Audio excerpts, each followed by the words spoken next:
गुरुर्देवो महेश्वरः गुरुसाक्षात् परब्रह्म तस्मै श्री गुरवे नमः। आज आपण इथे श्रौत यागाच्या निमित्ताने एकत्र आलो आहोत। आपल्याकडे आज हे गुरुजी आले आहेत, त्या गुरुजींचा परिचय करून देतो तुम्हाला। गुरुजींचं नाव सुधाकर काका कुलकर्णी, हे पुण्यामध्ये असतात। पुण्यामध्ये वारजे नावाचं काही उपग्राम आहे, तिथे गुरुजींची यज्ञशाळा आहे आणि निवासस्थान आहे। तर आणि सेलुकर महाराज होते, मोठे सेलुकर महाराज, आणि आता यज्ञेश्वर सेलुकर महाराज त्यांच्या परंपरेमध्ये आहेत। तर त्यांच्याकडे सगळं कार्य जे आहे ते गुरुजींच्या मार्गदर्शनाखाली होतं। ते सेलुकर महाराज पण मोठे महाराज होते आपल्या महाराजांसारखे, आणि त्यांचे पण मोठे यज्ञ श्रौत यागामध्ये झाले। त्याच्यानंतर आता विद्यमान जे आहेत यज्ञेश्वर महाराज सेलुकर, तर त्यांचे पण अनेक यज्ञ गुरुजींच्या मार्गदर्शनामध्ये झालेले आहेत।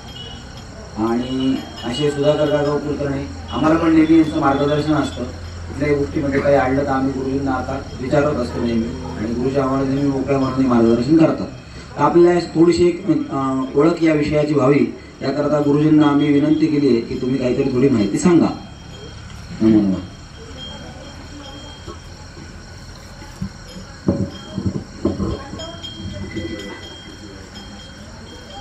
15-20 मिनिट झाली हो का?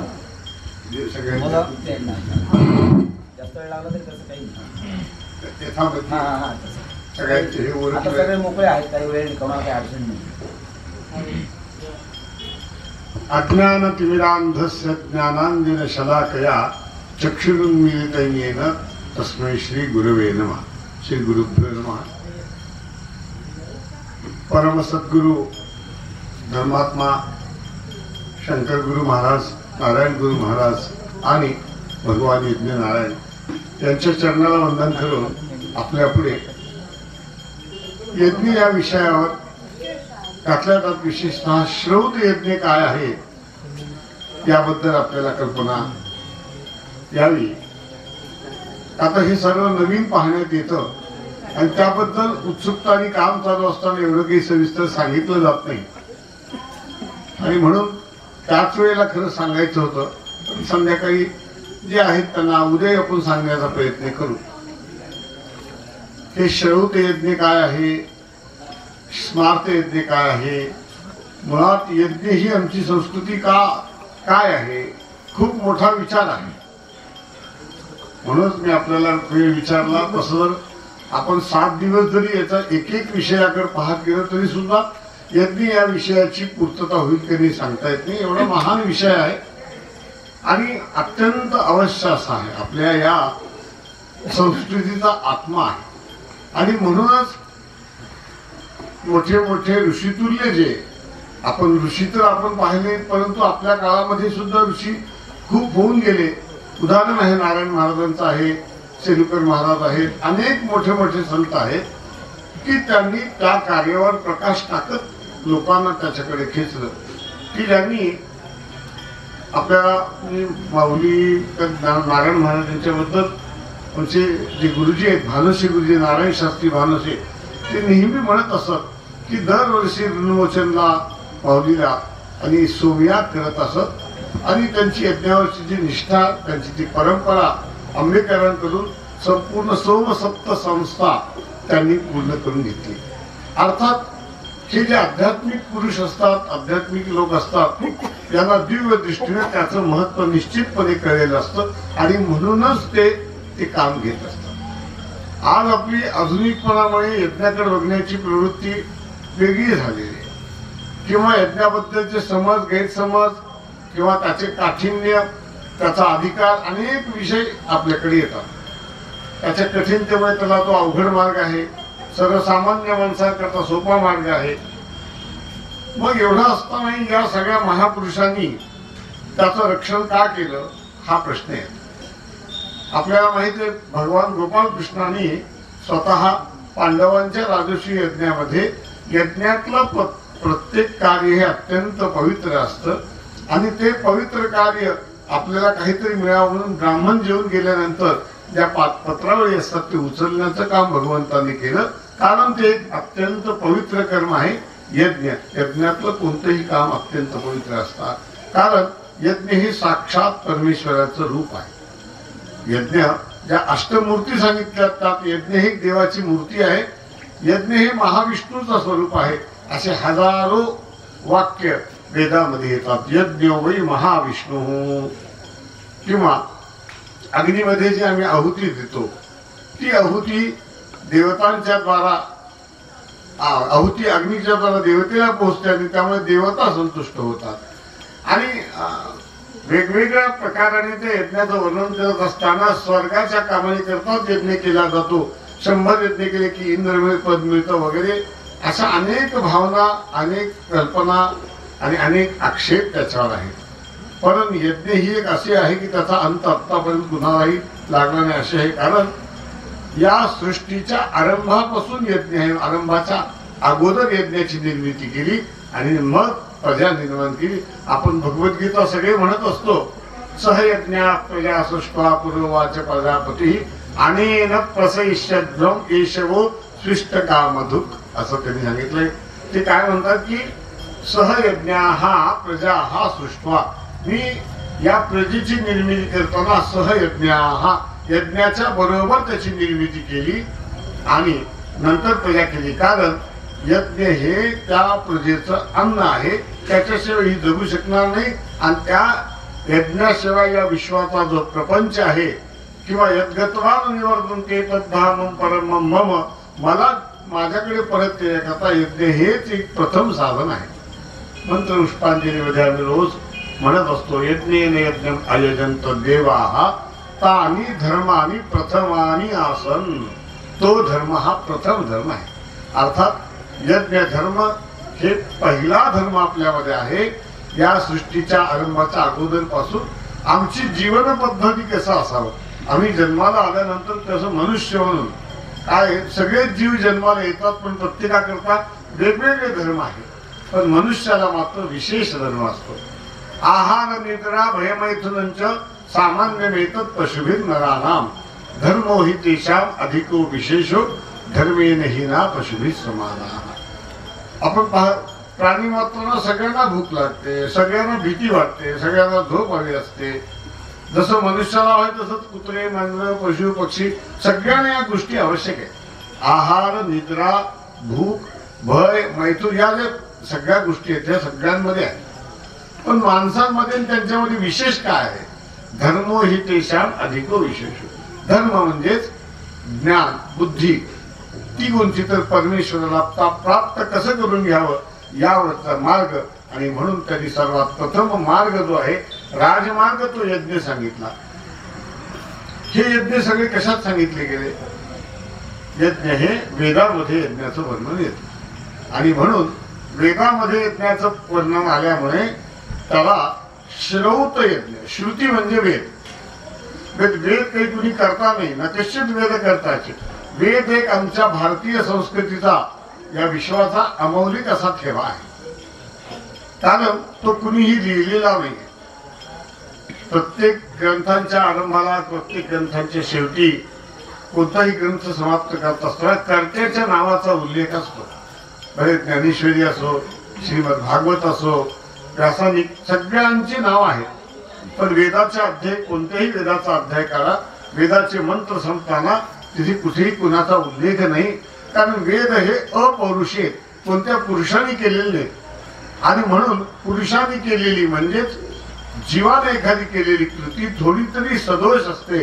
ईश्वर निर्मित वस्तू ही निर्दोष असते, त्यात काहीही दोष नसतो. मग दोष काय येतो? दोष आमच्या समजण्यामुळे येतो, आम्हाला न कळल्यामुळे येतो, आमचा काहीतरी गैरसमज होतो, त्याचा आम्हाला यथार्थ ज्ञान नसतं. आणि म्हणून वेद हे एकमेव वाङ्मय आहे आपल्या भारताचं की ज्यातून सगळ्यांची उत्पत्ती आहे. जे काही ज्ञान आज उत्पन्न आहे, जे काही ज्ञान आपल्याला दिसलं ते सगळे वेदामध्ये आहे.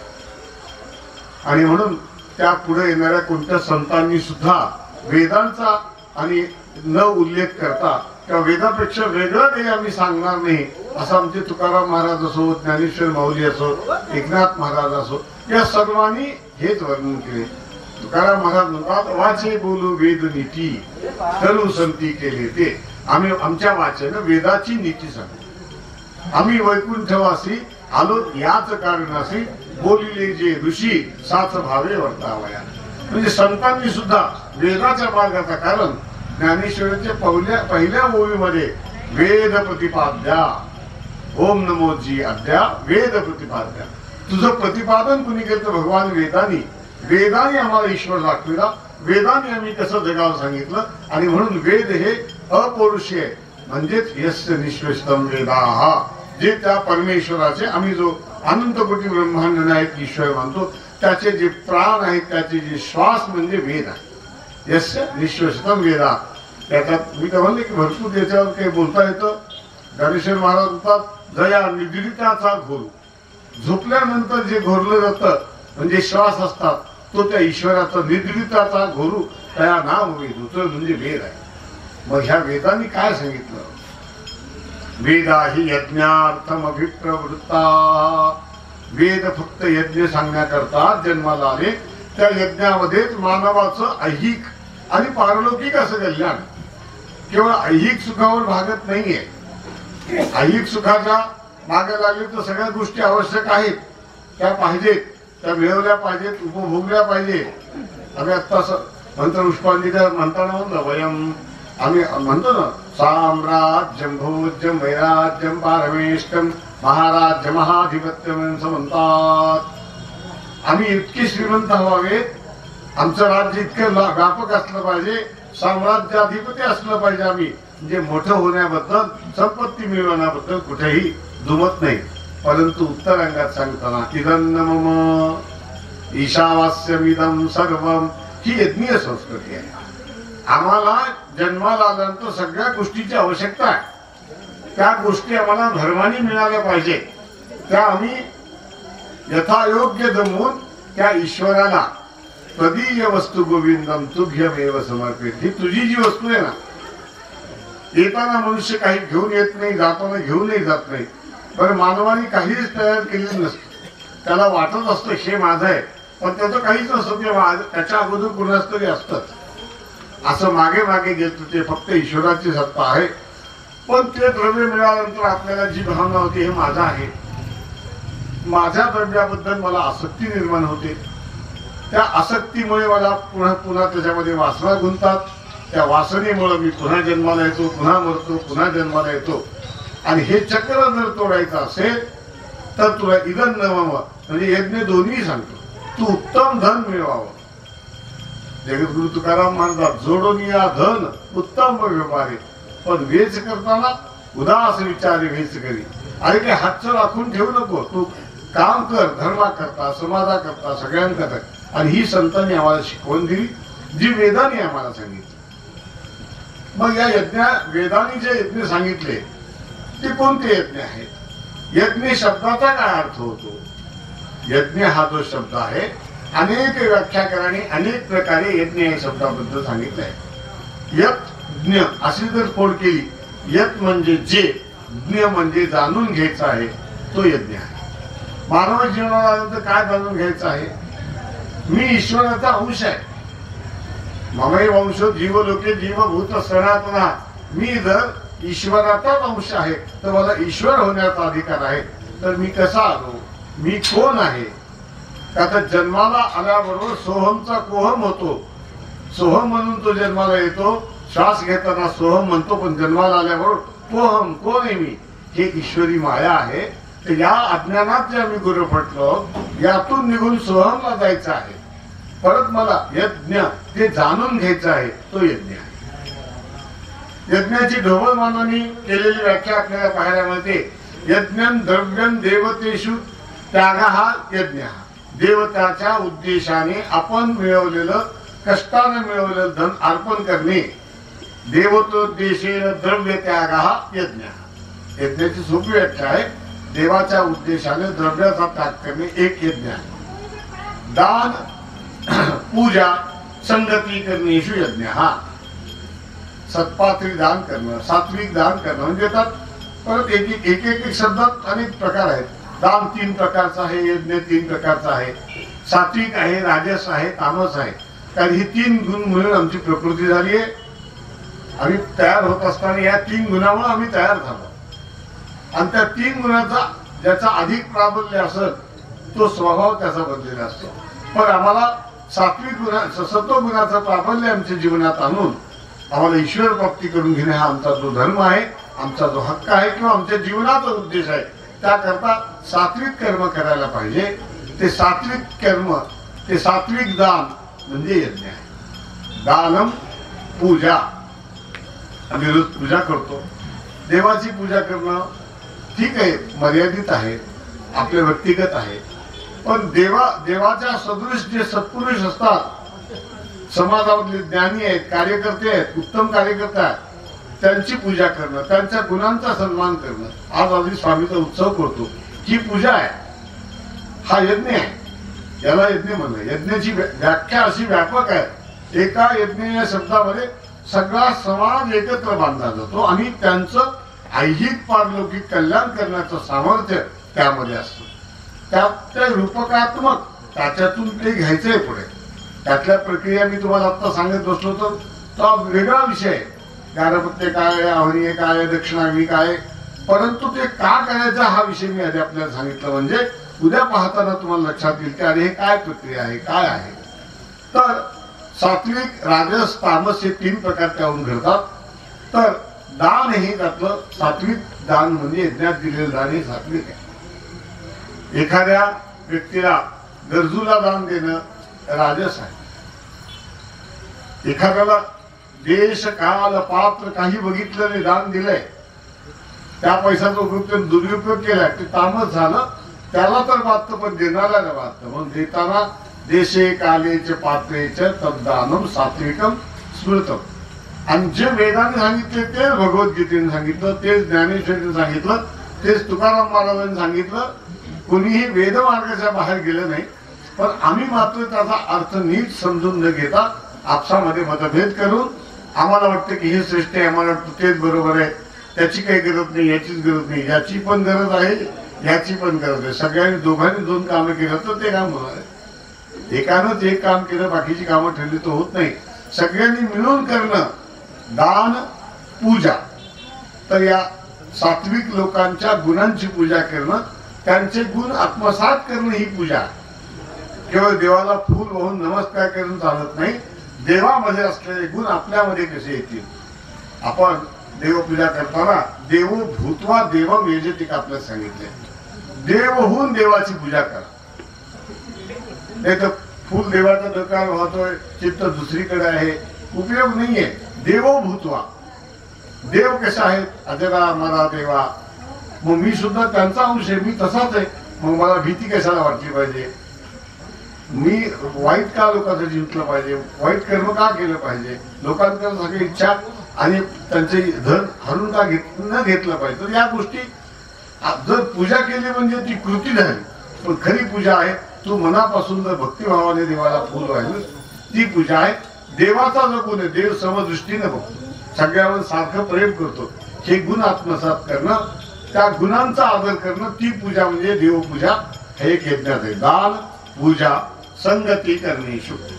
संगती करणं म्हणजे आज यज्ञाच्या निमित्तानं नारायण महाराजांचा जो संप्रदायातले सगळे भक्त आहेत, आपण एकत्र येतो. त्यामुळे पाहुणे रावळे, इष्ट मित्र, गावातले लोक आहेत, त्या समारंभाच्या निमित्तानं त्या सगळ्यांना एकत्र आणलं जातं. धर्माच्या कार्यामध्ये कळत न कळत त्यांचा सहभाग होतो. सप्ताह आहे, नामसप्ताह, तो नामजप यज्ञच आहे, रक्तदान यज्ञ आहे. म्हणजे जे काही सगळ्यांच्या करता केलेले काम आहे ते यज्ञ, ही यज्ञाची व्यापकता. तर संगतीकरण करणं म्हणजे सगळ्या समाजाला एकत्र आणून धर्माच्या मार्गाला लावणं, त्यांचा प्रेम एकमेकांना देणं, एकमेकाचा सहवास साधणं. भक्त एकत्र सगळ्या आपल्या या साधनाने फक्त वेगवेगळ्या पद्धतीने त्याचा वापर केलेला दिसतो. आज वारकरी संप्रदायात दिंडी आहे, यज्ञाचा अंग आहे.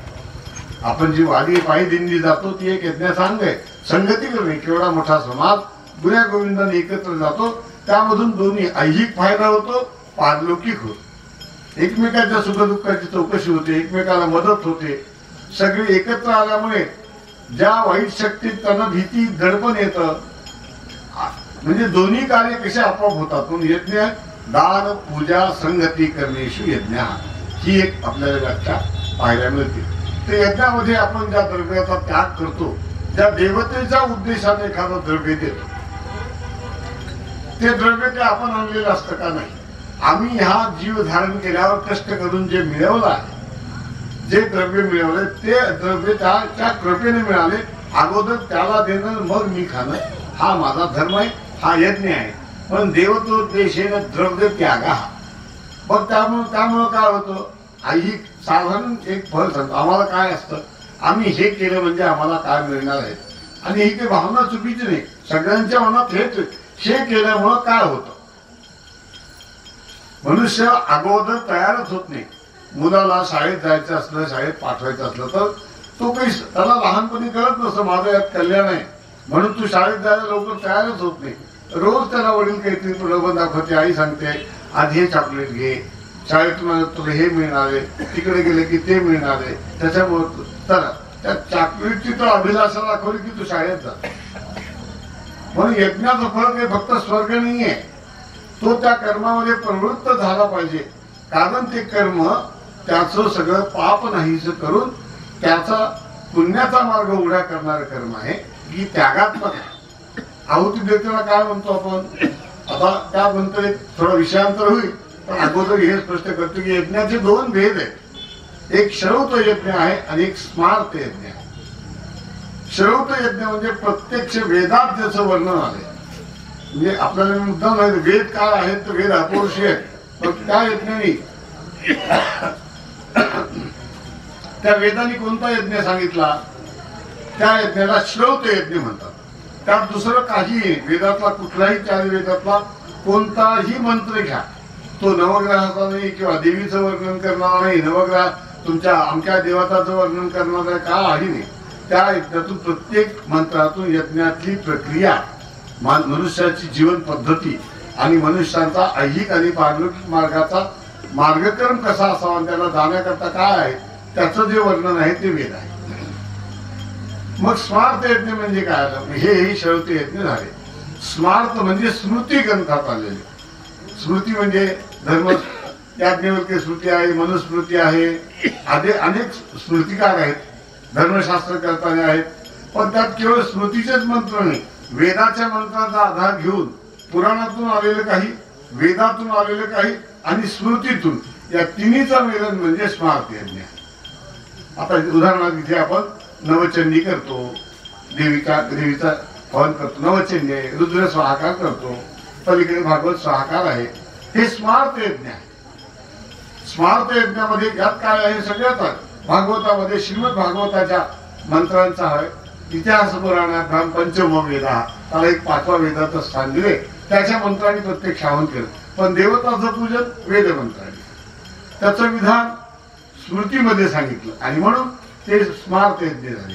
नवचंडीमध्ये सप्तशीच्या 5 देवीच्या मंत्रांचा आवाहन, पण आवाहन करताना वैदिक मंत्रांनी त्या देवता आवाहन केल्या जातात आणि त्या देवतेच्या उद्देशाने यज्ञ केला जातो, तो स्मार्त यज्ञ आहे. रुद्र सहाकार जो आहे त्याच्यामध्ये रुद्र हा जे मंत्र आहेत ते सगळे वेदातलेच मंत्र आहेत, त्यांनी स्वाहाकार होतो. परंतु त्याच्याकरता जे पुराणांनी सांगितलेलं अनुष्ठान आहे म्हणून स्मृतीत आल्यामुळे तो सुद्धा स्मार्त यज्ञ गेला, तो श्रौत यज्ञात होतो. श्रौत यज्ञामध्ये आणि स्मार्त यज्ञामध्ये दुसरा फरक असा असतो, जिथे स्वाहा म्हणून आहुती दिली जाते तो स्मार्त असतो आणि तिथं वौषट असा आवाज म्हणून जे मंत्र ते स्वाहाकार स्वधाकार जो यज्ञ आहे, हे जे यज्ञ ते वषटकार यज्ञ जे ते श्रौत यज्ञ. म्हणून तिष्ठत होम हा तिष्ठत म्हणजे उभं राहून देत. आता तुम्ही जर इकडे तुम्ही पाहिला असेल गेले 3 दिवस इष्टी चालू आहे, तर अध्वर्यू नावाचा ऋतू उभं राहून आहुती देतो.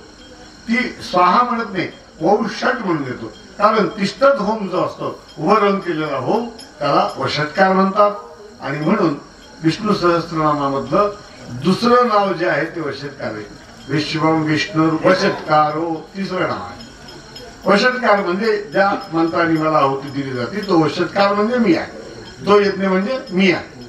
तर तात्कालिक ह्या श्रौत यज्ञाचा हा एक बदल आपल्याला पाहायला मिळतो. श्रौतामध्ये आता स्मार्त यज्ञ आपल्याला बरेच ऐकून एक माहित आहेत, चंडी याग आहे, विष्णू याग आहे, रुद्र स्वाहाकार आहे, सूर्य यज्ञ आहे, गीता यज्ञ आहे, राम यज्ञ आहे वगैरे वगैरे अनेक यज्ञ आपल्याला त्यात पाहायला मिळतात. परंतु श्रौतामध्ये किती भेद आहे? श्रौतामध्ये 5 मुख्यतः भेद केलेले. श्रौत यज्ञ 5 प्रकारचे असतात. एक पहिला अग्निहोत्र आहे, दुसरं दर्श पौर्णमास आहे, तिसरं चातुर्मास्य आहे, अग्रहायण आहे आणि सोमयाग आहे. म्हणजे 5 एक त्याच्या मुख्य तरी भाग पाडला. तर अग्निहोत्र नित्य सूर्योदयाला आणि सूर्यास्ताला आहुती देणं. आता यातले हे सगळे शेवटी हे व्यक्तिगत नसून समाजाकरता असतात आणि म्हणून याला महायज्ञ म्हणलं जातं. आम्ही आता इथे नवचंदी करू, आमच्या सगळ्याचे उद्देशन किती करता जो असतो तो त्याच्या गोत्राचा उच्चार करून मम आत्मना हा म्हणतो. पण पांढरीकर गुरुजी मम आत्मना हा म्हणणार नाही. ओम तत्सत परमेश्वर प्रीत्यर्थम, या माझ्या कर्मानं विश्वात्मा सकल जीवरूपी असणारा परमात्मा संतुष्ट व्हावा, त्यामुळे मी यज्ञ करतो. आणि म्हणून आपण घरगुती केलेलं कार्य हे समष्टी करता झालं, व्यक्ती करता झालं आणि समाजाकरता केलेलं समष्टी. इथं त्याची महानता आहे. जो समाजाकरता काम करतो तो मोठा असतो, जो एखादा घरचं काम करण्यामध्ये तत्पर असतो तो घरचा उत्तम करता असतो. पण एखाद्या गावाला पुढे आणणारा मनुष्य आहे, समाजाचा करता आहे, तो चांगल्या प्रकारे मार्गदर्शन करून त्यांना तो समाजाचं जे काम आहे ते समष्टीचं काम म्हणजे महायज्ञ आहे. हा सोपा फरक आहे. आपण यज्ञ पंचमहायज्ञ एक रोजचा लहान यज्ञ आहे, वैश्वदेव ज्याला म्हणतो आपण, तो रोज केला जातो, पण त्याला महायज्ञाची व्याप्ती आहे. कारण काय आहे, तो घरी केला जातो, वैयक्तिक करतो, पण तो एकट्या करता नाही, एकट्या करता आणि सगळ्यांकरता असं 2 आहे. म्हणून तोही महायज्ञ आहे. तो कुणाकरता करत असतो, तो आमच्या दारात असलेले कुत्री मांजरं किंवा गावामध्ये कुणी भुकेला असं त्याच्याकरता.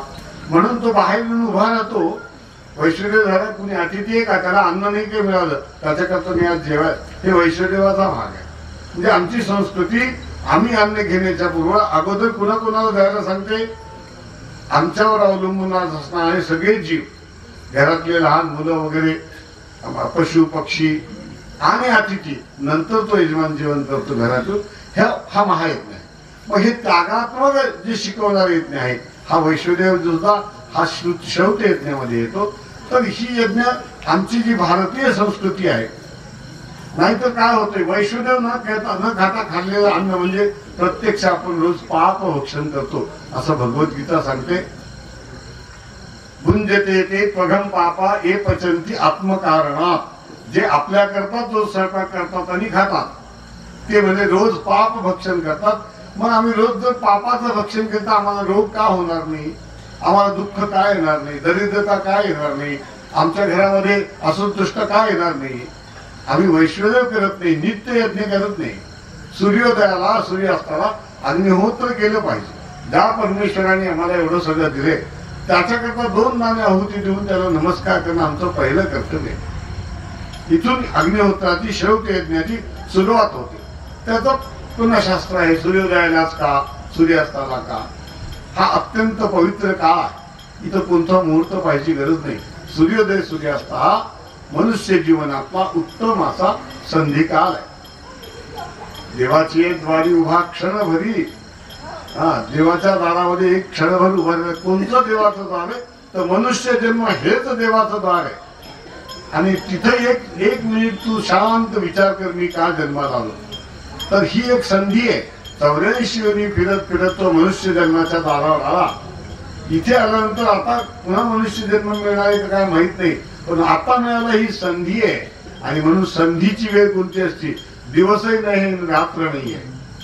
रात्र संपत आलेली आहे, सूर्योदय व्हायचा आहे. ही मधली जी संधीची वेळ आहे, त्यावेळेला आपली संधी साधून घेतली पाहिजे. त्यावेळेला केलेलं अनुष्ठान हे अनंत कोटीने फल देणार असून सूर्योदयाच्या पूर्वी उठून स्नान वगैरे करून सूर्योदयाला संध्या करावी, त्यात आहुती द्यावी आणि देवाला नमस्कार करावा. याच्या योगे आमचं ऐहिक तर उत्तम होतच, पण पारलौकिक पण उत्तम होतं. हा लहानसा उपाय हा स्वतः करता केलेला आहे. नंतर पंचमहायज्ञ हा त्याच्या पुढचा दुसरा यज्ञ, श्रौत यज्ञातला दुसरा यज्ञ हा पंचमहायज्ञ रोज केला पाहिजे. कारण अन्नाची शुद्धी, 5 प्रकारची हत्या आमच्याकडून कळत नकळत होतेच. कितीही कुणी अहिंसावादी आहे म्हणला तरी त्याच्या हातून रोज 5 प्रकारचे हिंसा होतात. पंचसूना जनित दोष, आणि त्याचं पाप आम्हाला लागतं आणि ते निघून जावं आणि आम्हाला आमच्या अन्नाला चांगला संस्कार. पंचसूना म्हणतात त्याला. सुना म्हणजे चूल आहे, कांडण आहे, दळण आहे, झाडणं आहे, आणि पाणी भरणं या ज्या 5 जागा आहेत, कितीही आधुनिकता आली त्याचं मूळ भाग काही बदलत नाही. ते अवलंबून ते काही तुझ्या हातात नाही, तू कर्म कर. आणि म्हणून जास्तीत जास्त ईश्वरार्पण बुद्धीनं कर्म करत गेलं की ते कर्म फल चांगलं मिळतं. आणि ते फळ भोगण्याकरता पुन्हा जन्माला यावं लागतं. ते जन्म झाला त्या जन्मात पुन्हा चांगलं कर्म केलं, पुन्हा जन्माला यावं लागेल. फक्त पापच माणसाला जन्माला घालतं असं नाही, पुण्य सुद्धा माणसाच्या जन्माला कारणीभूत होतं. आणि म्हणून जन्म घेणे लागे वासनेच्या संगी. जन्म काय झाला तर कुठंतरी वासना आहे किंवा केले कर्म तेच भोग आले. नाथ महाराज जे केलं ना तेच पुढे उभं राहिलं. आणि म्हणून काय करायचं हे ठरवलंच पाहिजे. आणि म्हणून प्रत्येक वेळी आम्ही जागृतपणे आमच्या बोलण्यातून काही कुणाची हिंसा होते का, आमच्या वागण्यातून होते का, आमच्या पाहण्यातून होते का. आम्हाला वाटतं आम्ही शांत बसतो, आम्ही काही केलं नाही.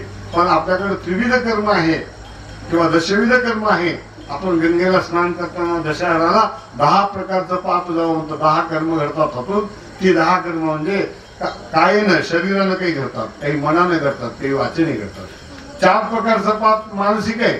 बसल्या बसल्या एखाद्याचं वाईट चिंतन केलं पाप झालं. कायिक वाचिक मानसिक हे जे त्रिविध पाप आहेत त्याचे 10 होतात. पण हे आपल्यातून कर्म घडतं आणि ते कर्म आपल्यालाच पुढे भोगावं लागतं. म्हणून कर्म करताना विचार केला पाहिजे. तर हिंसा हे कर्म आमच्याकडून नित्य कळत न कळत घडतं. आणि म्हणून वेदांनी सांगितलंय तू नित्य पंचमहायज्ञ कर. म्हणजे तू जे अन्न शिजवत असतील त्याच्यातला काही भाग देवाला दे, काही भाग बाहेर पशूंना दे, अतिथीला दे. त्याच्यातून तुला काही भाग मिळणार नाहीये, पण तुझी पापातून सुटका होईल हेच त्याचं फळ. आणि नाही केलंस तर तुला आणखी पाप लागेल. आणि म्हणून अन्न संस्कारार्थम आत्मसंस्कारार्थम माझ्या आत्म्याला चांगल्या अन्नाचा संस्कार झाला पाहिजे. सात्विक राजस तामस हा विचार चहूकडे लागू आहे. अन्न खात असताना सुद्धा सात्विक अन्न खाल्लं पाहिजे. आपल्याकडे आता बरंच सोळ्यात जेवण्याची पद्धत असते, पण तो एक शुद्धतेचा प्रकार आहे. पण खरं सात्विक अन्न कोणतं आहे? आम्ही कष्टानं अर्जित केलेलं, कुणाचाही तळतळात न घेता जे मिळवलेलं कष्ट करून धन आहे त्याच्यापासून जी मिळालेली भाकरी ती सुखाची भाकरी आहे, ती सात्विक आहे. बाकीचं जे ईर्षेनं इतरांची पिळवणूक करून घेतलेले धन आहे ते मात्र धन. आणि आम्हाला त्या अन्नापासून आम्हाला पापच उत्पन्न होईल आणि आमच्याकरता राजस आणि तामस गुणाची उत्पत्ती करील. त्यामुळे ते आमचं कल्याण होणार नाही. आणि म्हणून सात्विक राजस तामस हे आहाराचे पण 3 प्रकार आहेत. दानाचे आहेत, यज्ञाचे आहेत. तर पंचमहायज्ञ हा दुसरा त्यातला, श्रौत यज्ञातला दुसरा प्रकार. तिसरा प्रकार यातला इष्टी नावाचा आहे, जे आपण आता पाहतो. मला इथे आणायचं होतं, बाकीचं थोडं आनंद गोष्वाला देत आलो, पण मूळ विषय हा आपला आहे. तर हे सगळा विषय समजल्याशिवाय आपल्याला यज्ञाची माहिती करणार नाही. आणि तो मार्ग कसा आहे आपल्याला लक्षात यावं. तर इष्टी नावाचा जो इष्ट म्हणजे याग आणि होम याचंच नाव इष्टी आहे. फक्त ते दर्श आणि पौर्णिमास असं नाव आहे. अमावस्येच्या दुसऱ्या दिवशी आणि पौर्णिमेच्या दुसऱ्या दिवशी अग्निहोत्री, आता आम्ही आहेत, आंबेडकर आहेत किंवा पंढरीकर आहेत, हे सगळी मंडळी प्रतिपदेला आमच्या घरी 3 तासाचा एक यज्ञ करावाच लागतो. जोपर्यंत आम्ही हयात आहेत तोपर्यंत तो यज्ञ चुकत नाही. तो यज्ञ आम्हाला करावाच लागतो. घरी पण यज्ञ करताना आम्ही संकल्प करत नाही की मम आत्मना हा श्रुती स्फूर्ती पुराणोक्त फल प्राप्त नाही. तर या माझ्या कर्माने सर्वात्मक ईश्वर प्रसन्न व्हावा. सांगायचं तात्पर्य असे कर्म वेदांनी का सांगितले की ही कर्म केल्याशिवाय हा विश्वातला सगळा गाडा व्यवस्थित चालणार नाही. आणि हे प्रत्येकाचं कर्तव्य आहे. हे जर प्रत्येकाने केलं तर त्यामुळे सगळं जग व्यवस्थित राहील. आणि म्हणून अग्निहोत्र्याला एका ठिकाणी देवांची आई असं सांगितलंय. स्मृती सांगते, श्रुतीत पण वर्णन आहे की देवाच्या आई. कशामुळं? देवाला रोज जीव घालतो कोण? आम्हाला अन्न आई शिजवून देते, मंडळी शिजवून देतात, त्यामुळे आमचं जेवण होतं. अन्न देवाला आम्हाला अन्न उत्पन्न करू दे, पण देवाला दिलं पाहिजे ना. देवान भाव येता ते देवा भाव येतो वा परस्परम भाव येतात. तुम्ही देवाला दिलं तर तुम्हाला देव देईल. तर एकीकडून कसा व्यवहार होईल नाही ना. देवानं देतच राहायचं, आम्ही घेत राहायचं, चुका करत राहायच्या आणि म्हणायचं नाही देवा असं का केलं, हे असं होऊ शकत नसतं. आणि यात आंधळा प्रपंच, आंधळा परमार्थ उपयोगात जात नाही. उलट आमची तर पुढची अवस्था अशी आहे की अरे तू आम्हाला माग, आम्हाला असा अधिकार द्यावा, आम्ही एवढे मोठे व्हावेत की देवा तू माग. आपल्याला तुकाराम महाराजांची कथा माहीत असेल. तुकाराम महाराज जन्माला येण्याच्या अगोदर त्यांच्या आई वडील संतती नव्हती त्यांच्या घरात. 7-8 पिढ्या ते एकटे आले होते बोलोबापर्यंत. ते पंढरीची वारी मात्र 7 पिढ्या त्यांच्याकडे कधीच चुकलेली नव्हती आणि चालत जायचं पंढरीला त्या काळामध्ये. पण बोलोबा कधी मंडळीने घेऊन यात्रेला पायीवारीला गेले. त्यांना खूप वाटायचं का आपण जावं, त्या परमेश्वराला पाहावं, खूप आनंदाने बघावं वगैरे. खूप मोठी कथा आहे. पण त्यांनी कधी त्या बाईंना घेऊन जायचं नाही. दरवर्षी पुढच्या वर्षी असं सांगत राहायचं. त्यामुळे कधी म्हणते तो पुढच्या वर्षी. पण त्यांना का नेलं नाही तर त्यांना ही भीती होती, हिला जर घेऊन गेलं तर ही देवाला काहीतरी मागेल आणि देवाला काही मागायचं नाहीये. देवाला काही मागायचं नाहीये आणि म्हणून ते म्हणायचे हिला घ्यायचं. त्यांना संतान नव्हतं आणि देवाला ते ऋण झालं खूप. शेवटी ईश्वराची माया आहे. त्यांच्या सोबतचे जे पाटील 2 जण मिळून जायचे वारीला, तर त्या वर्षी त्यांचा निरोप आला, मी आजारी, मी काही बरोबर येणार नाही. म्हणून एकटेच तुकाराम महाराजांचे वडील यात्रेला गेले आणि थोडा ताप बरा वाटला असेल किंवा काही ते पुन्हा त्यांचं तुरुप घेऊन स्वतः पांडुरंग आले आणि त्या माऊलीला घेऊन गेले वारीला. बरोबर घेऊन चालत यात वारी गेली अशी कथा आहे. आणि ते वारीला घेऊन गेल्यानंतर ते रावळापर्यंत वारी आली. त्यांनी ते सगळं काम परमेश्वराने स्वतः केलं त्यांच्या पाटलाच्या रूपात त्यांचं. आणि मग ते गुप्त कसं काय तुम्हाला काल तर तुम्हाला ताप आली होती आणि हे गेले नाही आता बरं वाटते, चला मी घेऊन जातो तुम्हाला म्हणून ते घेऊन गेले. ईश्वराची लीला. आणि त्या रांगेत लागल्यानंतर बोलोबाला दिसलं आपली पत्नी पण तिकडे दिसते आणि मग ते पाहायला आल्यावर ही कशी काय आली काही कळलं नाही. आणि मग ते सांगितले ते आले होते त्यांच्यावर आले वगैरे वगैरे. आणि मग आले पण तरी सुद्धा जवळजवळ म्हणले मंदिर मागाबरोबर दर्शन घ्यायचं, देवाला काही म्हणायचं नाही, मागायचं नाही. आणि म्हणून दर्शन झालं, बोलोबा निघाले. नंतर बाईंनी दर्शन घेतलं, डोळे भरून देवाला पाहिलं, त्याला अनावाद अश्रू झाले वगैरे. उत्तम. त्यांनी काय माऊलीनं काही मागितलं नाही, फक्त तुला डोळे भरून पाहायचं होतं. इतकी उत्कट भक्ती, एवढी उत्कट साधना आमची झाली पाहिजे. आणि ही होण्याकरता आमचं चित्त शुद्ध असलं पाहिजे. आणि ते चित्त शुद्ध होण्याकरता आम्ही सकस म्हणजे सकस खाण्यापेक्षा सात्विक अन्न खायला पाहिजे. पुन्हा यज्ञापेक्षा आलं पंचमहायज्ञ. तात्पर्य काय, त्या माऊलींना देवाला मागितलं नाही, ते परमेश्वर राहिलं नाही. बोलोबा बाहेर गेल्याबरोबर त्यांनी आपलं रूप प्रगट केलं. म्हणले अगं माग म्हणले काहीतरी मागचं. काही नाही म्हणले, तो असंच माझ्या समोर राहावा. नाही असं नाही, मला काहीतरी तुला द्यायचे माग. त्यांना वाटलं ही बराच वेळ आली, ती मागे आले. त्यांचा संवाद ऐकला. म्हणजे देवा फसवतोस का रे, तुलाच काही मागायचं असलं तर माग रे म्हणले, मला काही तुला मागायचं नाही म्हणले. आणि या बाईने तर म्हणल्या ही तुझी अशी दृष्टी मागून गेली, तुम्ही काही मागत नाही पण माग म्हणतोस ना म्हणले मला. तर माग म्हणाले देव, का आली नाही म्हणले, मला तुझ्या पोटी जन्माला येऊ दे. हे देवाला मागितलं आणि तुकाराम महाराज जन्माला आले. तात्पर्य आहे आम्ही देवाला मागायला भाग पाडलं पाहिजे. आम्ही काम करताना आधी विचारतो की आम्हाला काय मिळणार आहे. आणि म्हणून आमचं जे नित्य कर्म आहे अग्निहोत्र आहे ना, अग्निहोत्र हे यज्ञ आहे, फक्त निष्काम भावने नाही. परमेश्वर प्रसन्न झाला पाहिजे. त्याला माहिती आहे आम्हाला काय द्यायचंय, आम्हाला काय माहिती, आम्हाला काय कमी आहे. आम्हाला खरं कळतच नसतं, आम्हाला वरवरच दिसतं. आणि म्हणून तुला काय वाटतं ते कर. आणि हे निष्काम कर्म शिकवणारी यज्ञ संस्था म्हणजे श्रौत यज्ञ. त्यामध्ये इष्टी ही दर प्रतिपदेला केली जाते. म्हणून पौर्णिमेच्या नंतर पौर्णमासेष्टी आणि दरषेष्टीच्या नंतर दरषेष्टी, अमावस्येची इष्टी असे म्हणतात. मग आता तर या दोन्हीपैकी काहीच नाही, आता कोणती इष्टी आपण करतोय. तर या महापुरुषांच्या पुण्यपुरुषांच्या स्मृतीनिमित्त काही कर्म नित्य असतं, काही नैमित्तिक असतं, काही काम्य असतं आणि काही निषिद्ध असतं. नित्य कर्म करायचं का न करायचं तुमच्यावर नाही, तुम्ही केलंच पाहिजे. संध्या केली पाहिजे, वारकऱ्याने हरिपाठ म्हणलाच पाहिजे. याच्यामुळे काय मिळेल त्याचं माहिती, केलंच पाहिजे.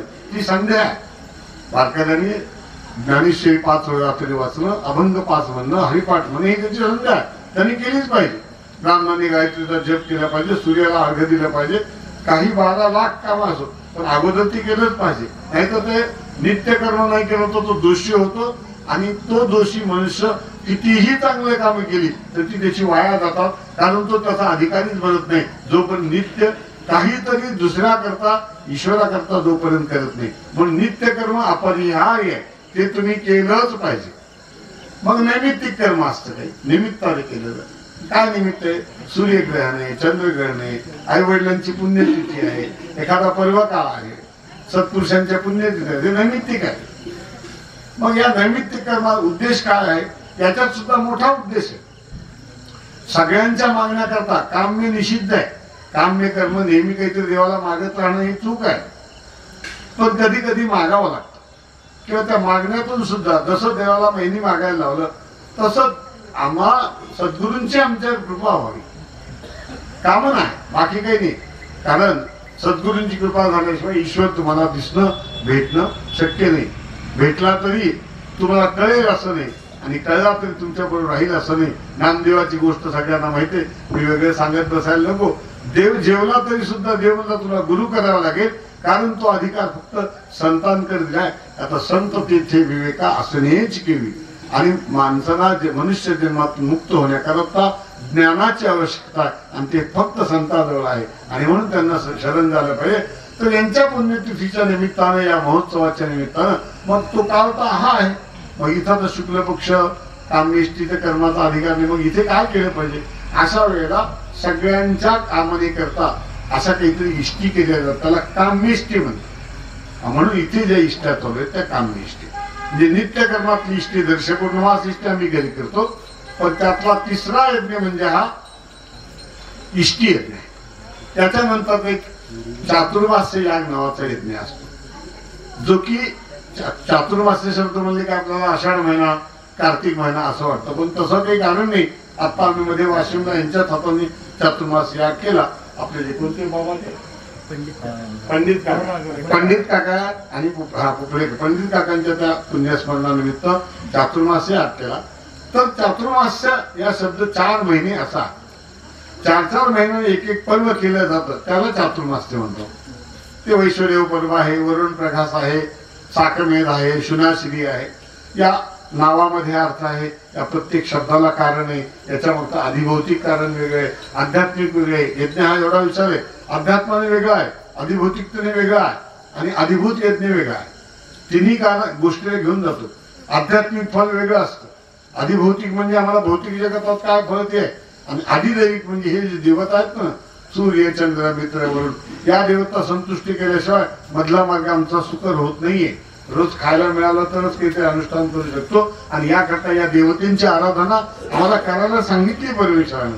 पण त्याच्याही पुढे वेदांत आहे. आम्ही जे आचरणात आणतो हा पुढचा मार्ग आहे. वेदाचा अंत म्हणजे शेवटचा भाग, पण वेदाचा आरंभाचा भाग म्हणजे यज्ञ आहे, आणि ते केल्याशिवाय पुढे जाता येणार नाही. आणि म्हणून दर्शपौर्णिमास इष्टीनंतर चातुर्मास याग नावाचा एक याचा प्रकार असतो. त्याच्यानंतर दरवर्षी एक पशुबंध नावाचा एक यज्ञ केला जातो, आणि 5वा सोमयाग. बरेच ग्रंथकारांनी याचे 21 प्रकार केलेत. 7 पाकयज्ञ आहेत, 7 हवी यज्ञ आहेत, आणि 7 सोमयज्ञ. अशा 3 मालिका सात्विक 21 यज्ञ होतात. पाकयज्ञामध्ये वैश्वदेव, अजून श्रवणाकर्म वगैरे वैश्वदेव ह्या सगळ्या पाककर हवी संस्थेत जातात.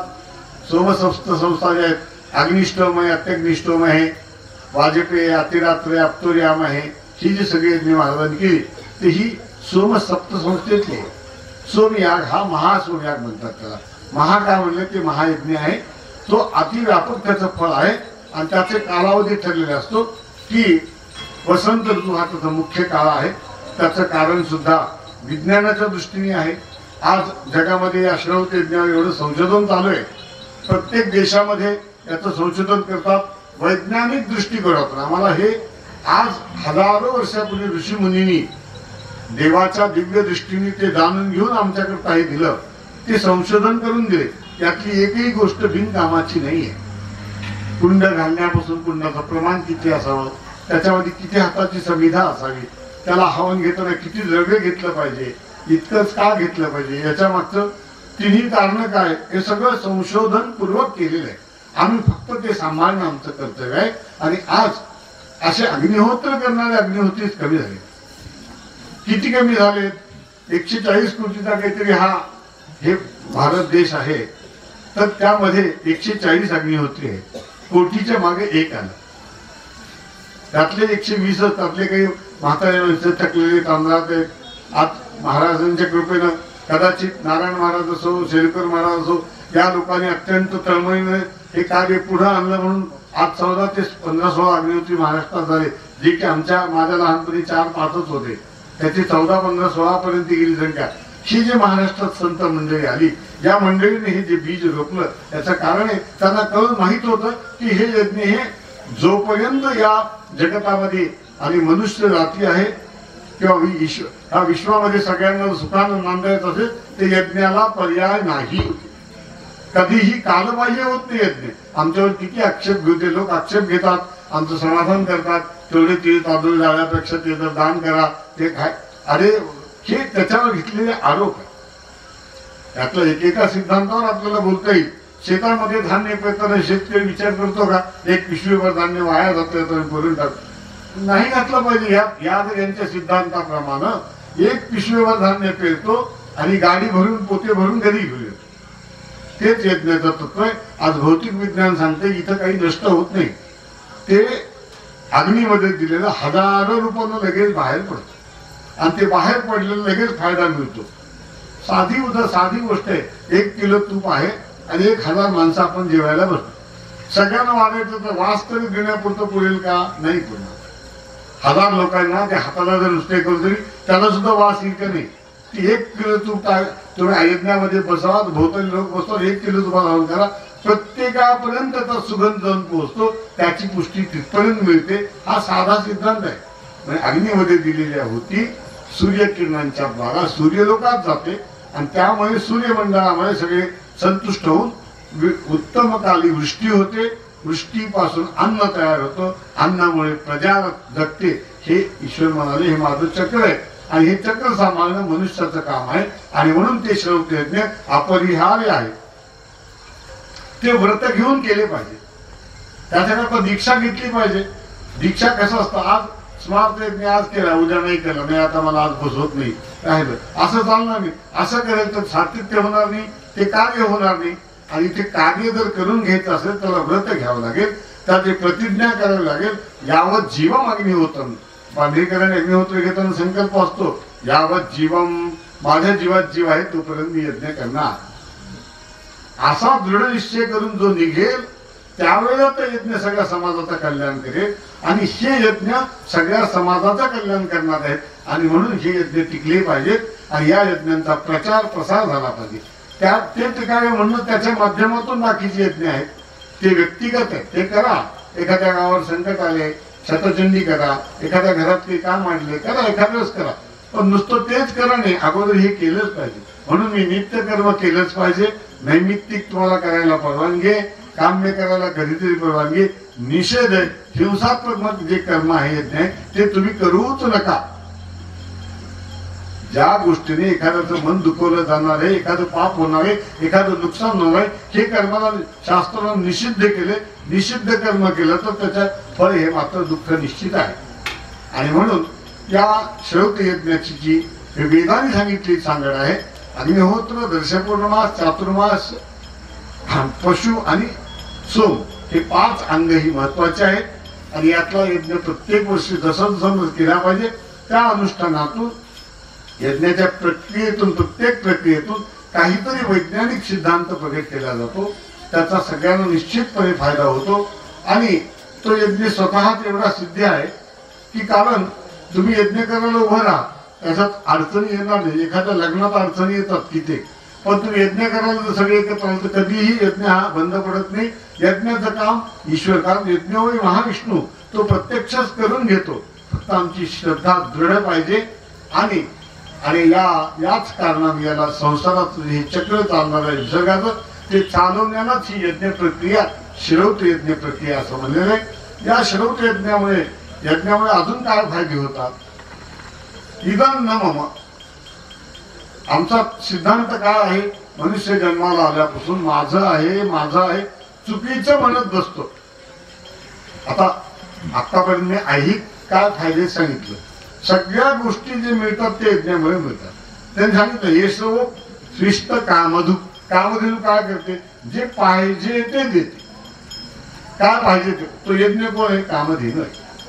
म्हणून तुम्ही यज्ञ करा, विशेषतः श्रौत यज्ञ करा. श्रौत यज्ञ आपल्याला करता येत नसेल तर अग्निहोत्रातून करा. अग्निहोत्राला बरं किमान पक्षी एका गावात एक अग्निहोत्री तरी तयार झाला पाहिजे आणि त्याच्याकरता वेदाध्ययन झालं पाहिजे. म्हणून वेदांच्या पाठशाळा, वेदांचा अध्ययन, वेद टिकले तर यज्ञ टिकेल आणि यज्ञ टिकला तर वेद आहे. नुसते वेद म्हणले त्याचा जर उपयोग यज्ञात नाही झाला तर त्याचाही उपयोग नाही. वेदाही यज्ञात वेद आणि यज्ञ हे दोन्ही एकाच नाण्याच्या दोन्ही बाजू आहेत आणि त्यांच्यावर आमच्या या संसाराचं सगळं चक्र चालणार आहे. म्हणून वेद आणि यज्ञ टिकले पाहिजेत. त्याकरता आम्ही प्रयत्नशील असलं पाहिजे. वेदाध्ययन केलं पाहिजे. वेदाध्ययन झाल्यानंतर यज्ञ केले पाहिजेत आणि हे करत असताना केवळ स्वार्थ न पाहता माझ्या जीवनाचं कर्तव्य काय आहे, मी काय केले पाहिजे. एक तर मी मोठा झालो, मी माझं कल्याण करून घेतले महत्व नाही. मी 4 लोकांना, संतांचं तेच म्हणणं आहे, माझ्यामुळे किती उद्धरले म्हणून मोडून ये नाव आपण तरुण गेले की नाव मोडून टाकत नाही. आपण मागच्या लोकांना येण्याकरता आहे. तर संतांनी ह्या पद्धतीने सांगितलं. आमचा यज्ञ मार्ग म्हणतो, वेद म्हणतात तुम्ही कर्म समाजाकरता करा. तुम्ही एकटे मुक्त होऊन चालणार नाही, त्यांना तुमच्या बरोबर घेऊन चला. कारण जे चुकीच्या मार्गाने आम्ही जात आहेत, जे ज्ञान आम्हाला व्हायला पाहिजे.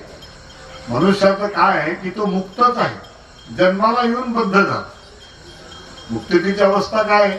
देहामध्ये आलं की या देहामुळे सगळं काम, क्रोध, लोभ, मोह, मद, मत्सर कशामुळे आले? देहामुळे आले.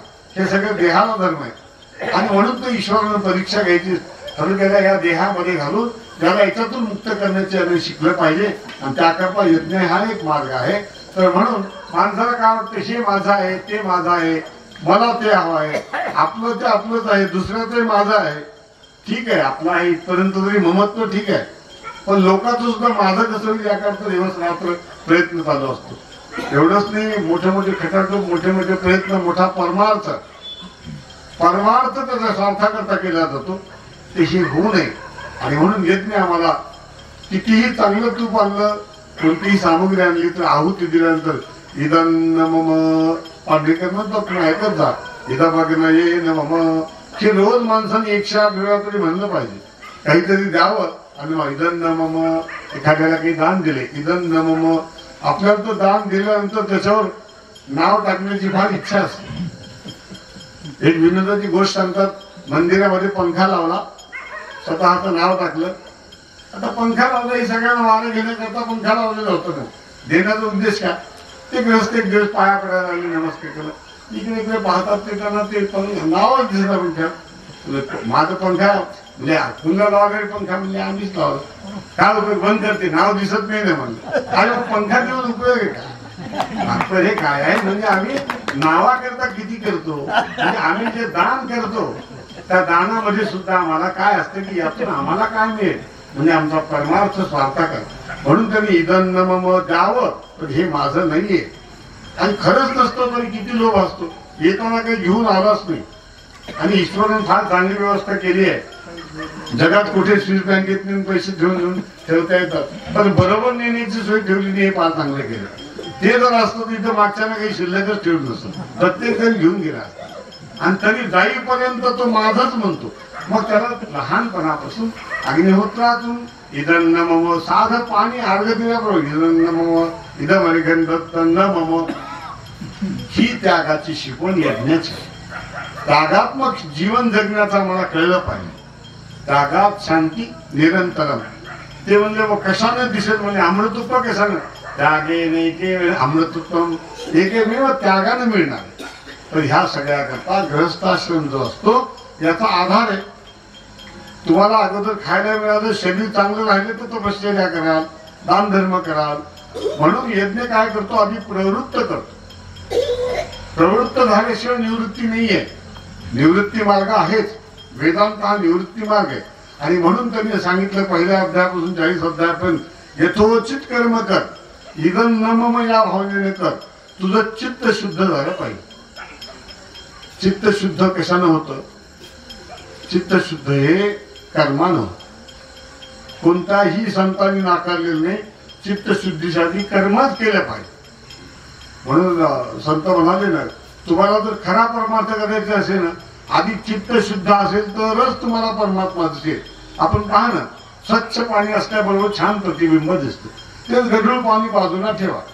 गढूळ पाणी अशुद्ध चित्त आहे आणि शुद्ध चित्त आहे. मग परमात्मा कसा दिसणार आहे, याचं प्रतिबिंब. मग ते शुद्ध चित्त करण्याकरता अन्न शुद्ध खाल्लं पाहिजे, आमचे विचार चांगले झाले पाहिजे. ते विचार चांगले होण्याकरता कोणते विचार चांगले झाले पाहिजे, हे आपलं नाही, म्हणजे स्वार्थ बुद्धी गेली पाहिजे, काम्य बुद्धी केली पाहिजे. निष्काम इतरांकरता मी सतत काहीतरी केलं पाहिजे. काहीच कराल तर मी काय करावं, त्यांनी करू नये का, मी हे केलं मग माझं नाव कुठं आलं का, मी एवढा, हे काही सगळं सोडून द्या. तुम्ही आपल्याकरताच करताय, स्वतः करता. फक्त तुम्हाला कर्म करण्याचा अधिकार आहे, फळ ईश्वर देणार आहे. म्हणून चांगली कर्म करणं, त्यागात्मक कर्म करणं. आणि म्हणून आपण सगळ्या महापुरुषांनी यज्ञ हे असं पवित्र कार्य आहे की प्रभू रामचंद्र आहे, रामचंद्रांचा जन्म यज्ञातून झाला आहे, तर सांगितले की यज्ञ हे पवित्र कर्म आहे. आणि म्हणून बालपणी 8व्या वर्षी त्यांना विश्वामित्र यज्ञाच्या रक्षणाला घेऊन गेले. गोपालकृष्णाला प्रत्येक अवतारात बघा, यज्ञ हा या विश्वाचा नाभी आहे. शरीरामध्ये जशी नाभी आहे, अयम यज्ञ हा भुवनस्य नाभी, अयम वेदी ही भुवन, ही जी वेदी आहे, हे म्हणजे ही पृथ्वी ही वेदी आहे, सगळी पृथ्वीच वेदी आहे. तर हे काय, ही यज्ञाची नाभी आहे, हे यज्ञाचं महत्वाचं अंग आहे. या दृष्टीने यज्ञाला बघितलं पाहिजे. प्रत्यक्ष देवता तिथे असतात. आम्ही सगुणातून निर्गुणाकडे जातो, पण सगुण त्याला पाहिजे म्हणजे तो निर्गुणाकडे जातो. ते समोर अग्नी जे ना, म्हणून आता पलीकडेच बघा, आपण फोटो मांडले, गणपती सुपारी मांडले, देवता मांडल्यात. हे काय आहे की प्रारंभिक ज्ञान व्हावं म्हणून आहे. पण आमची खरी उपासना काय, अग्निर्वय सर्व देवानां मुख. आम्हाला सांगितलं अग्नी हे सगळ्या देवतांचं मुख आहे. अग्निर्वय सर्व रोज ब्राह्मण म्हणतात, अग्निर्देवता पातो देवता सूर्यो देवता, हे मंत्र म्हणतात. म्हणजे अग्नी ही सगळ्या देवता, सगळे देव परमेश्वर म्हणतो. अग्नी यज्ञ म्हणजे मी स्वतः महाविष्णू मीच आहे म्हणतो. अहम ईश्वर भूत्वा प्राणिनाम देहमा, हजारो उदाहरणं देते. जे आपण जर साकल्याने विचार केला तर यज्ञाच्या बाहेर आपल्याला काही दिसणार नाही. जीवन हा यज्ञ आहे, पण तो अशा प्रकारे गेला पाहिजे. विषय मिळून खूप विषय एका वेळी बोलताना गोंधळ होतो, पण संक्षिप्त पण तुमच्याकडे मांडण्याचा प्रयत्न केला. तर अग्नीमध्ये दिलेली आहुतीच देवाला मिळते. आम्ही रोज नैवेद्य दाखवतो, खाऊ घालतो का, आम्ही नामदेव होतो का, नाही आहे. मग नामदेवासाठी भक्ती करावी लागेल. भक्तीने सुधी सोयावरची पोळी म्हणतात ना, भक्ती कशी पाहिजे, नाही म्हणजे ते झालं नाही तर मी अन्नच इथे शक्यच नाही आहे. चंद्रोदय व्हायची वाट पाहत नाही, त्याला 2-4 शिव्या द्यायची तयारी माणसाची. चतुर्थीला चंद्रोदय जर लवकर नाही झाला तर शिव्या द्यायची तयारी आहे. आणि नामदेव कधी व्हावं, देवा तू जेवणार नाहीस तर जेवणारच नाहीये, ही इतका चित्ताचा निग्रह कधी होतो. अनेक जन्माचं पुण्य असं तर होतं, एकदम नामदेव होत नाही. आणि म्हणून देवाला नैवेद्य दाखवणे आणि देवाला प्रत्यक्ष जीव घालणे याचा फरक आहे. तर अग्नीमध्ये दिलेली आहुती ज्या देवतेचा उद्देश दिलं की म्हणून त्या देवतेचं ध्यान करा असं सांगितलं. आपण ज्यावेळेस आम्ही आहुती देतो, कोणती देवता आहे आज आपण बघतो, मुद्दाम सांगतो सगळ्या गुरुजींनी यजमानाने. आपण तर किमान पक्ष यज्ञ करत असताना आपण म्हणतो बोलू नका, आपण समोर लक्ष ठेवा. आणि ती देवता बोलवली, ती समोर उभी आहे, तिचा अवमान होतो. तुम्ही जर तिला प्रेमान नाही दिलं, कुठं फिकून दिलंय, आव्हान करताना हा काहीतरी करतोय, ह्याला रागावतोय, ते यज्ञ कसा सफल होईल, हे यज्ञात विघ्न निर्माण करते. आणि म्हणून देवता या अग्नीच्या रूपाने येतात. आज उद्या तुम्ही जमलं तर ते 10 मिनिटं थांबून बघा, ज्यावेळेस देवतांना प्रत्यक्ष बोलवलं जातं. आज आजच्या इष्टीच्या ज्या 10 देवता होत्या, त्या 10 देवतेनं आवाहन केलं. आज आपण पवित्र इष्टी नावाची इष्टी केली. पवित्र इष्टी याचा अर्थ आहे, पवित्र इष्टीचं फळ काय म्हणतात ते आपण सामुदायिक घेतलं, वैयक्तिक नाही. पुन्हा ती दशपुरुषा, मागचे 10 पुरुष, पुढचे 10 पुरुष आणि मी 21 पिढ्यांचा उद्धार करणारे काय आहे ते पवित्र इष्टी. त्यांना मी सकाळी आल्याबरोबर बोललो, म्हणजे की वद्यपक्ष असू देत, सा पापक्षयाय एकविंशती पुरुषानुद्धरतुम, 21 पुरांचा उद्धार करणार आहे. म्हणून त्या यज्ञाला जे जे सहाय्य करणारे आहेत त्या सगळ्यांचा उद्धार करणारे अशी पवित्र इष्टी. त्याच्यातले 10 देवता, त्यांना आवह, अग्निम आवह, सोमम आवह असं म्हणून त्या देवता सगळ्या अग्नीमध्ये बोलवतो. आणि प्रेमभावानं भक्तीने बोलवलं देवता येतात आणि आपण दिलेली हवी स्वीकारतात, त्या देवतेला लिहून देतात, हा यज्ञ संपन्न होतो, त्यामुळे त्या देवता संतुष्ट होतात। आणि म्हणून अशा प्रकारचा शुद्ध यज्ञ की ज्याच्यामध्ये अधोरी कर्म करताना यज्ञाची पात्र कोणी बघितली असतील, 2 दिवस चाललंय, सूप आहे, उखळ आहे, मुसळ आहे, पाठा आहे, वरवंटा आहे, हे यज्ञाला का लागतं? अग्निमंथनाचं साहित्य जे आहे हे कसं आमच्या संसारात रोज लागतं, पाटा लागतो, वरवंटा लागतो, उखळ लागतं, मुसळ लागतं, सूप लागतं। कितीही तुम्ही त्याला पुढे गेला असला तर ते धान्य पाकडून घेतलं पाहिजे, धान्य स्वच्छ केलं पाहिजे। ते धान्य स्वच्छ करताना अधोरी प्रत्येक मंत्र वेदाचा म्हणतात अपहाता गोरक्षा, हे देवा या धान्यातल्या खड्याबरोबर माझ्या अंतःकरणातले वाईट विचार काढून टाक, माझा अंतःकरण स्वच्छ कर, तरच मी तुला अन्न देऊ शकेल। हे स्वयंपाक करताना जर महिला मंडळाने रोज मालिका बघत बघत स्वयंपाक केल्यापेक्षा जर असा विचार केला, चांगलं तर देवाचा ऐकत ऐकत केला, तर ते विचार त्यात येऊन त्या अन्नानं मुलं चांगले निघतील, तुमचे मालक चांगले होतील, माफ करा म्हणजे सगळे चांगले असतीलच, पण आज आपल्याला जे पाहायला मिळतं तर हा संस्कार आहे। आणि म्हणून या यज्ञातून हे संस्कार जपले पाहिजे, इदम नम म्हणले पाहिजे, मग तुम्हाला निवृत्तीचा मार्ग आहे। नाही तर काही सोपं काय, जन्माला प्रत्येक मुक्त व्हायला नाहीये, ते हे सगळे मार्ग आहेत, त्याच्याकडे जाण्याचे एक एक मार्ग आहेत। आणि म्हणून सगळ्या मार्गांमध्ये कोणत्याही येतात या गोष्टीला काही सूट नाहीये। 2 गोष्टी आहेत, एक चित्त आणि मन, एकच नाव आहे। चिंतन करतं म्हणून चित्त होतं आणि मनन करतं किंवा पटकन धावतं कुठं ते मन असतं। अंतःकरण चतुष्टयामध्ये वेदांताचा विषय तर आमचा अधिकार तर बोलायचा नाही, पण मनशुद्धी करता सगळ्यांनी सांगितलंय, वेदापासून ते संतांपर्यंत। मी हे का सांगतो, आज आम्ही संत वाङ्मयामध्ये आहोत, आज संत वाङ्मयाचा प्रचार आहे, प्रसार आहे, म्हणून तरी आमचा हा वैदिक धर्म, भागवत धर्म टिकून आहे। नाहीतर कधीच आम्ही याच्यापासून भ्रष्ट होऊन कुठे जाऊन पोहोचलो असतो माहित नाही। आणि हा सनातन धर्म, वारकरी संप्रदाय, वैदिक संप्रदाय, वैदिक धर्म हा सनातन आहे आणि म्हणून हा कधीही नष्ट होणार नाही, कमी असेल पण जिथे आहे तसं टिकून राहील। आणि म्हणूनच तो सनातन ईश्वर निर्मित आहे, याचा कोणी संस्थापक नाही, इतर धर्माकडून याला कोणी हे केलं, याचा ईश्वरच करता। आणि हा एका प्रदेशाचा मर्यादित नाही, हा मी म्हणतो हा विश्वाचा धर्म आहे, तुम्ही पाळत नाही ते सोडून द्या। कृण्वतो विश्वमार्य, वेद काय म्हणताय, मी फक्त भारतातल्या लोकांना सुधी करेन नाही, कृण्वतो विश्वमार्यम, हे सगळं विश्व श्रेष्ठ बनलं पाहिजे। अरे हे विश्व एक घर आहे अशी आमची भावना आहे। तत्तर विश्वम भवत एक निळत 31व्या अध्यायामध्ये सांगतात वेदात, आणि अशी कल्पना करा की विश्व हे एक घर आहे आणि सगळे प्राणी मात्र एक घर। ही उदात्त भावना वेद आम्हाला शिकवतो, धर्म आम्हाला शिकवतो। आणि म्हणून अग्नीमध्ये प्रत्यक्ष दिलेली आहुती ईश्वरापर्यंत जाऊन पोहोचते। त्यामुळे भौतिक फळ काय आहे तर त्याच्यापासून पाऊस वेळेवर पडतो, त्याच्यामुळे अन्न निर्माण होतं, अन्नामुळे प्रजा जगली जाते आणि प्रजेमुळे हे ईश्वराचं जे चक्र आहे, अन्नात भवन्ति भूतानि पर्जन्यात अन्न संभवा, हे जे गीतेने सांगितलेलं चक्र आहे हे चालू राहतं। आणि या सृष्टीच्या चक्रामध्ये आम्ही आमचं कार्य केलं पाहिजे, नाही केलं तर आम्हीच नाश पाहू। आणि त्या यज्ञाच्या द्वारा दोन्ही सांगितलंय, ऐहिक धर्म तुम्ही नीट पाळा, तुम्हाला सुख लागेल, या इह लोकात तुम्हाला सगळं पाहिजे, कुणाला काही गरिबी नको। वेद म्हणतो तुम्ही सुद्धा गरीब राहू नका, शतन जीव शरदा अधीना आहात श्याम शरदा, दीन म्हणून जगू नका, अधीना आहात श्याम शरदा। म्हणजे वेद कुठं आम्हाला खोटं, तुम्ही असं स्वतः आत्मनिर्भर होऊन स्वतः चांगली संपत्ती कमवून, पण ईशावास्यविदम सर्व व्यक्तींच जगत जगत तेन त्यक्तेन भुंजिता, हे सगळं जग ईश्वराचं आहे, सगळी संपत्ती त्याचे, तेन त्यक्तेन त्याग करून भोग घे। स्वार्थानं भोग घेतला असतो पापाचं कारण होईल, त्यागानं भोग घेतला असतं मुक्त होशील। आणि म्हणून तू ऐहिक सुख भोगताना इदं मम प्रत्येक प्रक्रिया अशा प्रकारे कर आणि मग तू माझ्यापर्यंत पोहोचशील।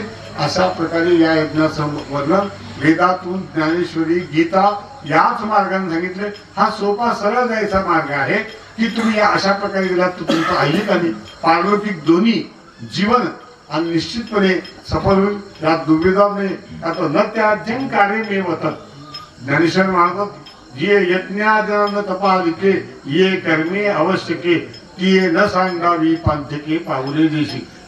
माऊली म्हणतात म्हणजे कुणीच कोणत्या संतांनी आपल्याला काय वाटतं, योग याग विधी येणे सिद्धी वयाची उपाधी दंभ धर्म, मग असं कसं म्हणते ज्ञानेश्वर महाराज, जी यज्ञदानत पादिके ये कर्मे आवश्यके ये न सांगावे पंथिके पावले देशी.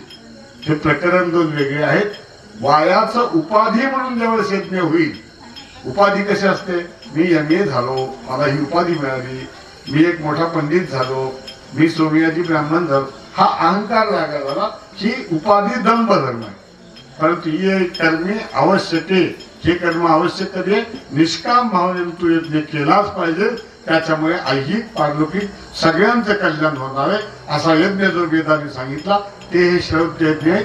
आपण भाग्यवान आहात, आपल्या परमगुरूंनी त्या काळामध्ये तेवढे यज्ञ केल्यामुळे आज 50-60 वर्षांनी सुद्धा या निमित्ताने ही ज्योत तेवत राहिली, हा दिवा तेवत राहिला.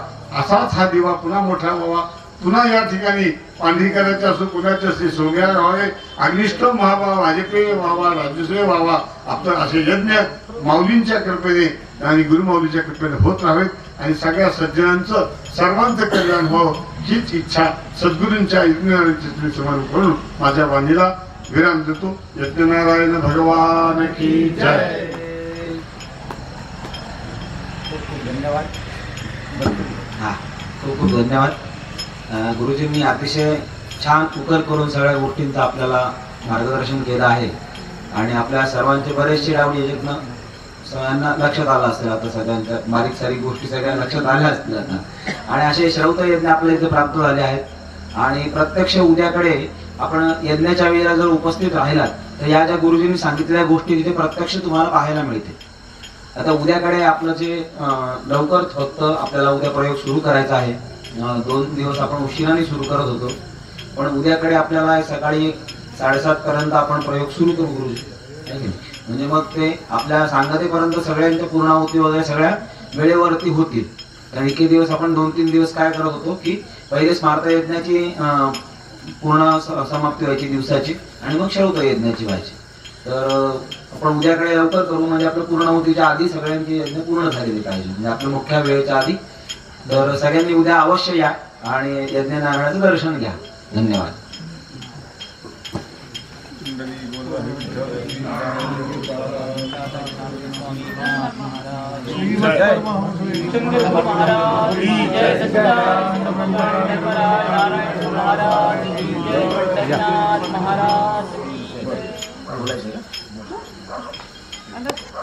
परब्रह्म तस्मै श्री गुरवे नमः. तस्मै श्री गुरवे नमः. अतिशय छान आणि मार्मिक पद्धतीने आपण यज्ञाचं महत्त्व पटवून दिलं आणि आम्ही तर महाराजांनी सांगितलंय म्हणून येतो करतो, पण त्याच्या मागची भूमिका काय ही अतिशय छान पद्धतीने आणि समाजाची विश्वाची गरज आहे हे आज आम्हाला पटलं. आणि अशा प्रकारचं इथे सगळ्या आज जास्तीत जास्त लोकांनी याचा जर लाभ घेतला असता तर नक्कीच फायदा झाला असता, पण रेकॉर्डिंग झालं असल्यामुळे आपल्याला युट्यूबवरून पण याचा लाभ घेता येईल आणि नेहमी करता हे आता उपलब्ध आमच्यापर्यंत राहील. तर असंच या श्री गुरूंच्या आशीर्वादांमुळे आम्हा सगळ्यांना असेच लाभ मिळो आणि हा मनुष्य देह मनुष्य जन्म आमचा सार्थकी लागो. इदम न मम श्री रामार्पणमस्तु. धन्यवाद.